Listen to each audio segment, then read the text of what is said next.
The death in Texas came as President Obama marked his first 100 days in office.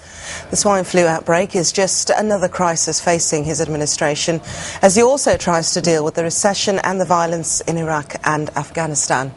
Well, at a media conference at the White House, Mr. Obama acknowledged the challenges he's encountered, but stressed the public shouldn't judge him just on the first 100 days, rather on the days to come. I also campaigned on the promise that I would change the direction. I think we're off to a good start.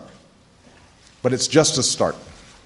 I'm proud of what we've achieved, but I'm not content. I'm pleased with our progress, but I'm not satisfied. Millions of Americans are still without jobs and homes, and more will be lost before this recession is over.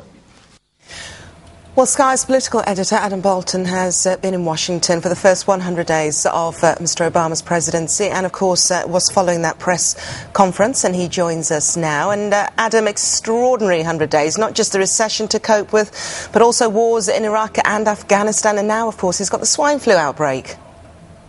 Yes, and it was interesting looking at this news conference. It's the third one he's given, and it's the first one that wasn't dominated entirely, really, by economic worries and economic proposals. Perhaps that's a sign that things are getting better, but as you say, another crisis is always ready to come along. Now, we heard in Greg Mullen's report that the President issued a health warning, if you like, and guidelines as to how people behave, but he also played a little bit of politics with the flu outbreak by congratulating the last President, George W. Bush, on the way he had prepared the nation to deal with such an epidemic. And, of course, that was a slightly backhanded compliment because Bush only put those measures in place after the disaster of the failed response to Hurricane Katrina in New Orleans.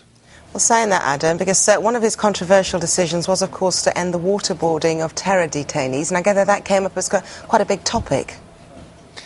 That's right. That has become controversial, and it relates in this interplay with the opposition Republicans because Bush's vice president, Dick Cheney, has been protesting at the president's criticism of the use of torture such as waterboarding. Barack Obama simply said, look, waterboarding is torture, and what's more, he cited Britain's wartime leader to justify his stance in firmly ruling it out.